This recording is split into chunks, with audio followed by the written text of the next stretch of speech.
Hi, my name's Colton. I'm a second-year chemical engineering student. I'm from Grantville, Pennsylvania. My name is Greg. I'm a third-year psychology student, and I live near Philly. My name's Cedric. I'm French, and I'm a third year here. So I was born in Nigeria. I lived half of my life in France and half of my life in Qatar. So I speak French, English, and mostly Arabic too. When's the last time you were in Qatar? Actually, this December. Yeah? Yeah, because my parents still work there, so when I see them, I go there. My name is Anna. I'm a mechanical engineering student, and I'm from Brazil. So I speak Spanish, Portuguese, and English. I was born in Brazil, but I was raised in different countries growing up, such as Mexico, Bolivia, Belize, Paraguay. My mom's currently in the Dominican Republic, so that's where I go visit her every now and then. And I lived in Houston when I was very young, but I grew up mostly in these other countries. Houston's like another country. And I would hope that most people are not consciously thinking we can't have people with black or brown skin in the country. I would hope that that is not an actual thought, but... Big major topic was the Great Replacement Theory, that basically there are the elites, which is just a code word for Jewish people because it's always anti-Semitic conspiracies. But what is American culture? If the United States is just so broad, there's just so many cultures here. It's like a mix of everything, just like in Brazil. In Brazil, it's a mix of everything. It's meant to signal to people, this is deeper than just culture. They're actually transforming the actual blood of the country, the race of what it would be the United States. And it's signaling white people. It's not signaling black people. To be honest, I'd never heard that term. Even in France, there's obviously some extreme people that say, yeah, immigrants are gonna ruin the country, or they're the people that will do all the trouble, which is completely false in my opinion. When you think about people coming to the US, where you were born and where you were a citizen, and they do it legally or they do it illegally, what's the difference for you?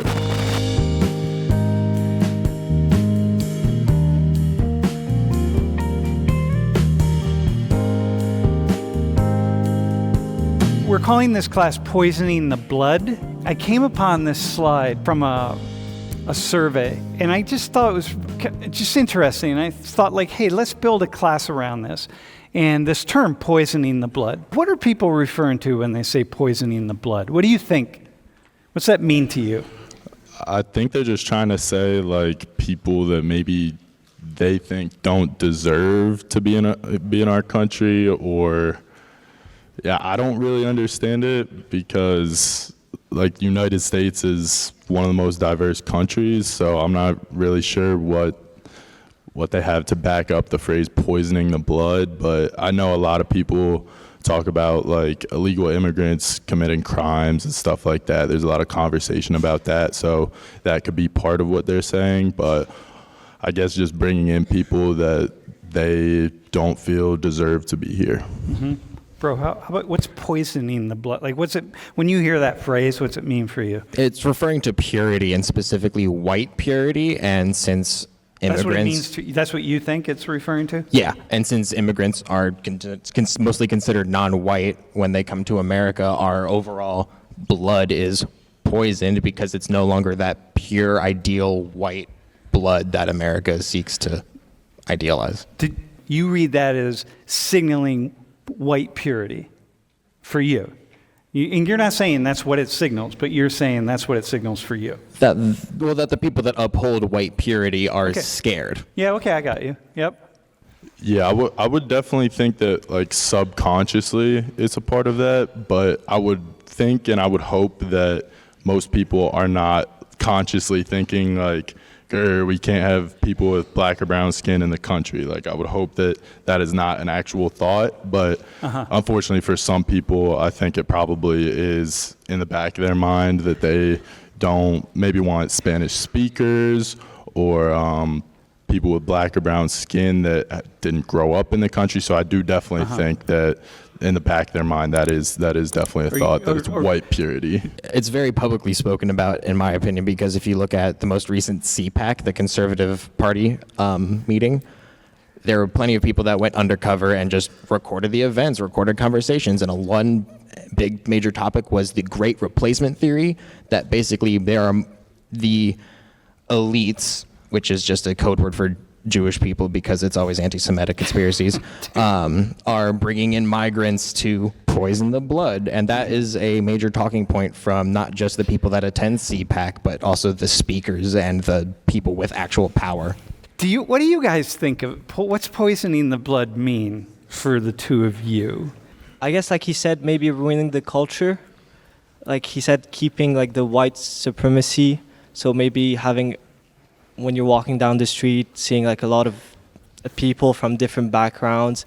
So maybe different culture also. That's what I think about poisoning. Maybe they're afraid of like American culture just disappearing through time as more immigrants with different background comes in the country. All right. Anna, how about you? Like, what do you... But what is American culture? Like, the United States is just so broad. There's just so many cultures here. It's like a mix of everything. Just like in Brazil. In Brazil, it's a mix of everything. It's people from very different cultures. We have people from Japan. We have people from Germany, descendants. So it's a very great mix. So that's what really makes us like Brazilians, right? We just look like everything. And the same thing here in the U.S. It's just everyone is very different. Everyone comes from different backgrounds. And I think that's beautiful in that aspect, but this term implies for illegal immigrants, right? But what about the legal ones? Is that the same? Is it going to be the same term for poisoning the blood? Yeah, I don't know. What do you think? Like, what's your gut feeling? I think people would use it in a more ignorant way, just as like a broad term that they would refer to anyone that isn't a U.S. citizen. So knowing that you came from a different background, they might still use it without knowing the full context behind it. Personally, I don't think it's that way. So Greg is saying it's kind of like a dog whistle. Do you know what a dog whistle means? Do you know what that implies? Do you know, bro? Do you know what that is? Do you know what it is? Dude, you know. Yeah. You know what an actual dog whistle is, right? Because it's emitting a sound that only dogs can hear. It's at a frequency, a really, really high frequency that only dogs can hear. So it's not like, it's like that nobody hears it, but a dog does.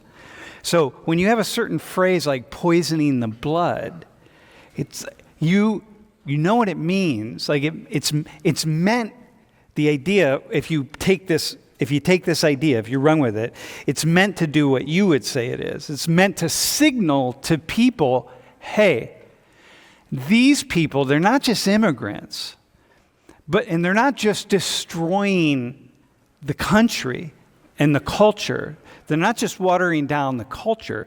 They're actually, and so you're not saying this, but the dog whistle part of it, if you take this idea, is that it's actually signaling to some people, this is deeper than just culture. They're actually transforming the actual blood of the country, like the race of what it would be the United States. And it's signaling white people. It's not signaling black people.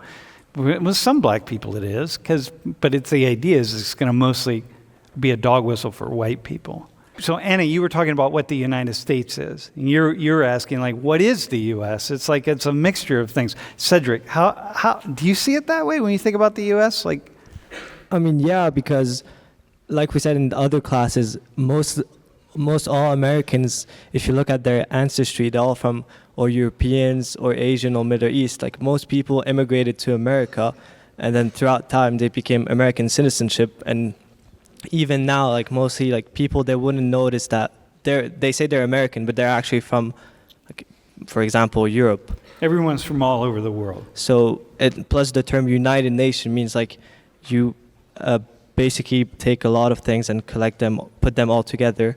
Mm-hmm. So you would obviously expect a lot of diversity. And that's what I think. So but you're a citizen of France, right? So this idea of poisoning the blood is also really popular in France. They don't use the same term, but maybe they do. I mean, in the French version of it, right? How would you say poisoning the blood in French? To be honest, I'd never heard that term, even in France. It's mostly like people who, there's obviously some extreme people that say, yeah, immigrants are going to ruin the country, or they're the people that will like do all the trouble, Yeah. which is like completely false in my opinion. But poisoning the blood, it's maybe a term that's too much. Okay, all right, but the idea is that immigrants, undocumented or illegal or new migrants, are creating problems, are going to create problems. When you think about someone who's illegal, tell us their sociological address. And sociological address is a term that my wife developed, and it means all of the pieces that go into a person's life that are related to the social world, right? So where they live, what they do, what social class they are, their gender, their sexual orientation, their how they live, their culture, what they believe is important, their language, everything that is part of someone's sociology is their sociological address. So if you think about, in your mind, undocumented immigrants or illegal immigrants, give us the composite of them. Just for you, not for out there, like just for you. Mm-hmm. What do you think of? Well, I would say that probably most undocumented people that are coming into the United States, I would have to assume that most of them come from pretty bad places most of the time. I think there are some people that are fortunate enough to not have that, and I think those are, in general, the legal immigrants. So I think illegal immigrants probably come from poverty most of the time, maybe war-torn nations, or just an overall bad situation. So from their point of view, like, it's probably worth taking the risk to try to come to the United States because they're coming from a place that is a lot worse than that, a lot worse than the United States, most likely. When you think about people coming to the U.S., where you were born and where you were a citizen, and they do it legally or they do it illegally, what's the difference for you?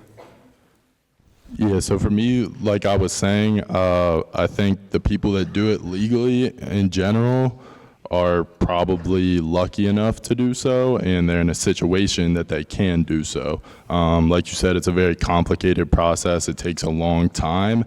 And so people that are doing it illegally, again, this is in general, I'm sure there are some outliers, but I'd say people that are doing it illegally most of the time just don't have the months or years a lot of times that it takes and to do all of this stuff to gain citizenship in the United States. So I think that's the main difference, and that